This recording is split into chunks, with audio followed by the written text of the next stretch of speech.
उत्तर भारत के एक छोटे से गांव सुंदरपुर में, जहां चारों ओर अनंत तक फैले हरे भरे धान के खेत लहराते थे, जैसे कोई विशाल हरे समुद्र अपनी हर लहर में सूरज की सुनहरी किरणों को समेट रहा हो, और कच्ची धूल भरी पगडंडियां दूर दूर तक जैसे सुनहरी रेत की लकीरों की तरह फैल रही थीं। वहां जीवन एक आदिम, शांत और मधुर संगीत की तरह बहता था।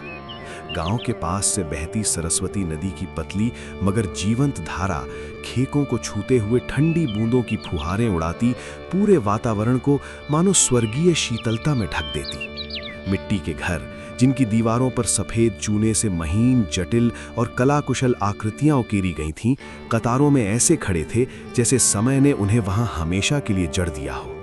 विशाल बरगद और पीपल के पेड़ अपनी फैलती शाखाओं से चौपाल पर घनी, शीतल और सुरम्य छाया बिखेरते थे, मानो हर शाखा में गांव की कहानियां फुसफुसा रही हों। शाम के आते ही मंदिर की घंटियों की मधुर और गूंजती ध्वनि जैसे हवा में बहती हुई मिठास भर देती, और रसोई के चूल्हों से उठता धुआं, मसालों की खुशबू और धूप की हल्की सुगंध में मिलकर पूरे गांव को एक जादुई, शांत और अमर वातावरण में बदल देता।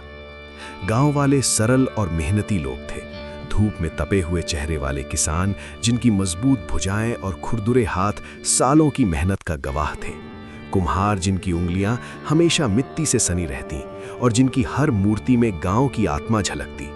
छोटे दुकानदार, जो साफ सुथरे लेकिन सादे कुर्ता पजामा पहने मुस्कान के साथ हर ग्राहक का स्वागत करते। पुरुषों की धोती, कंधे पर लहराता गमछा और महिलाओं की रंग बिरंगी सूती साड़ियां, कांच की चूड़ियां जो हर कदम पर खनखनाती, ये सब गांव के जीवन को रंगीन और जीवंत बनाते। उनके पास धन भले कम था, लेकिन उनके दिलों में विश्वास, ईमानदारी और परस्पर सम्मान का खजाना असीम था। गांव में दरवाजे शायद ही कभी बंद होते थे। गलियां, चौपाल और आंगन सभी रिश्तों और कहानियों से गूंजते थे। हर कोई एक दूसरे को जानता, एक दूसरे की खुशियां और दुख साझा करता। लेकिन फिर एक असहनीय गर्मी भरी रात आई, जब हवाएं भी सुस्त हो गईं, चांद अपनी चमक खो बैठा और गांव की मिट्टी से उठती गर्मी हर दिल में बेचैनी भरने लगी। उसी रात उस विश्वास की नींव जो पीढ़ियों से गढ़ी गई थी, अचानक हिल गई। एक ऐसा पल जब हवा में सिर्फ धूल नहीं, बल्कि अनजानी बेचैनी और अनहोनी का साया भी खुल गया। रतन, लगभग 30 वर्ष का दुबला पतला युवक, सीधे काले बाल और भूरी बेचैन आंखों वाला, गांव के उस सुनसान रास्ते से आया जहां रात की ठंडी हवा भी डर के सन्नाटे में गुम हो गई थी। उसके पुराने झुर्रियों भरे कपड़े उसके जीवन की थकान और संघर्ष की कहानी बयां कर रहे थे। रतन का बचपन कठिनाइयों से भरा रहा। पिता का असमय देहांत और मां की झुग्गी में टंगी हुई मेहनत ने उसे बचपन से ही गरीबी और भूख के सीधे सामना करवाया। स्कूल का अवसर उससे छिन गया और उम्र के हर पड़ाव पर उसे अपनी मां के लिए खाना, कपड़े और ज़रूरतों का जुगाड़ करना पड़ा। फिर भी रतन के दिल में कोई क्रूर इच्छा नहीं थी। वो अपराध में नहीं, बल्कि जीवन की मजबूरी और अस्तित्व की लड़ाई में फंसा हुआ युवक था।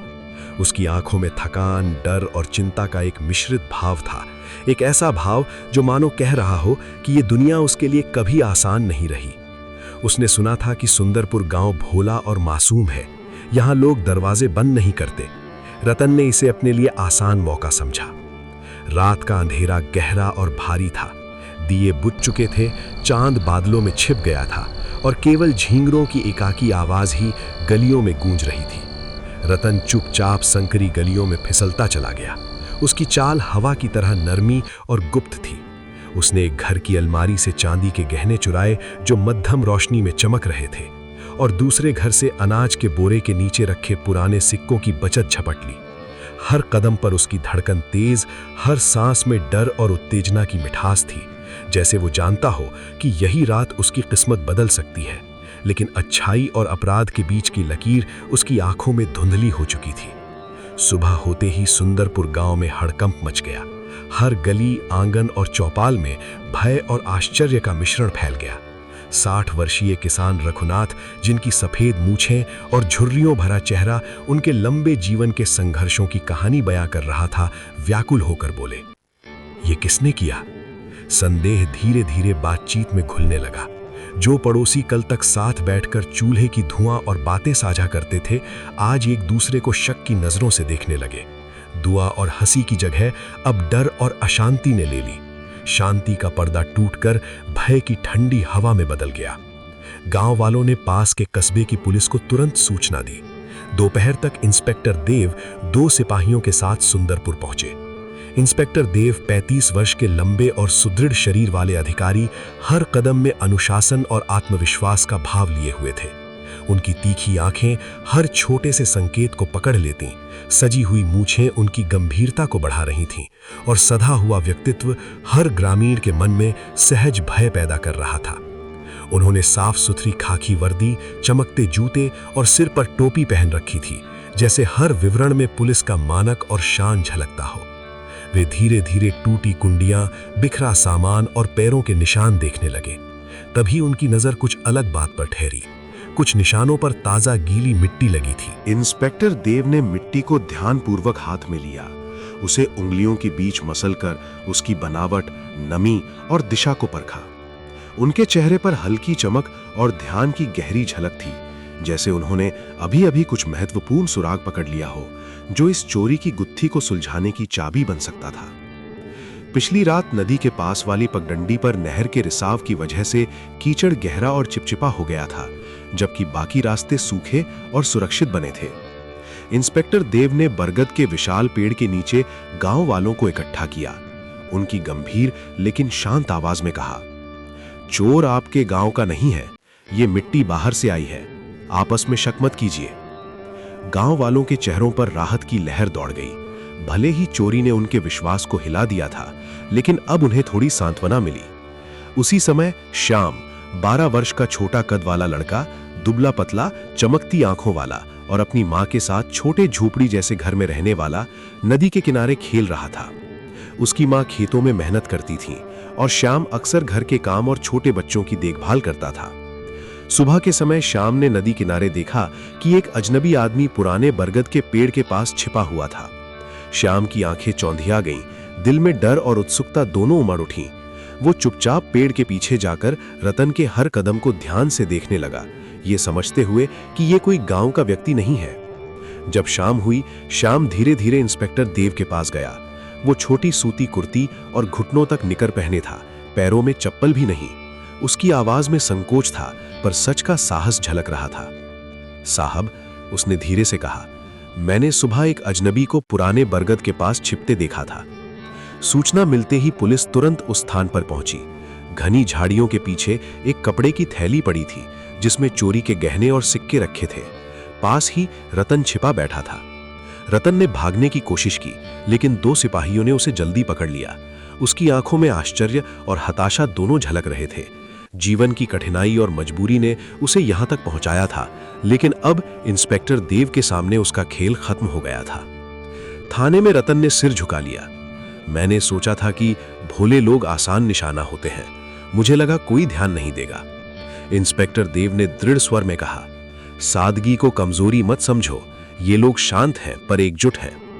रतन की पकड़ होते ही गांव में हलचल मच गई।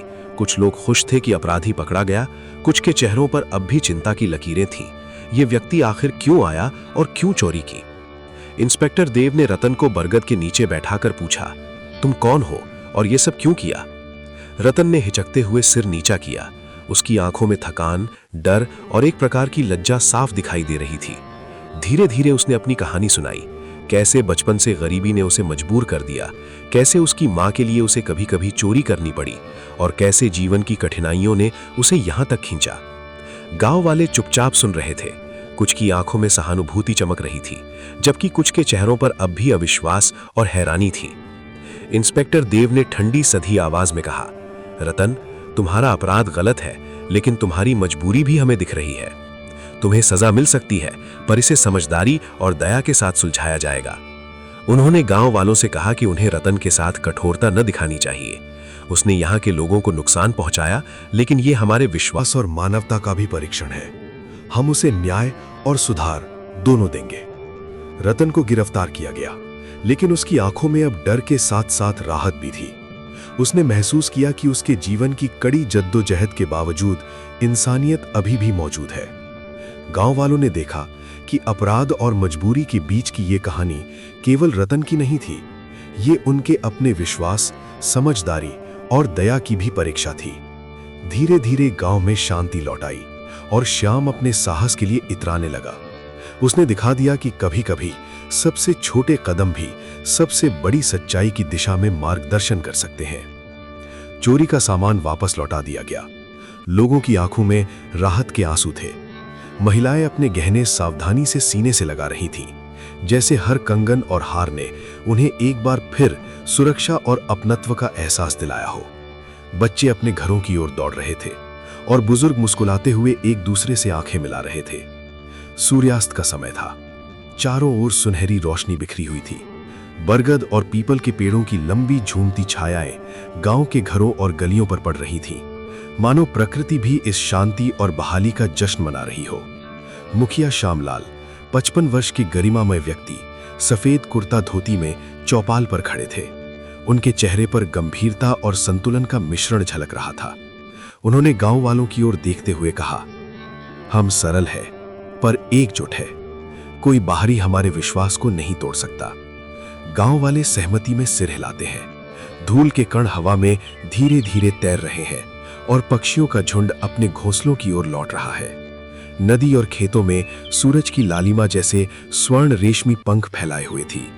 गांव की हर चीज में जीवन और उम्मीद झलक रही थी। गांव में फिर से विश्वास, एकता और साहस की बहाली हुई।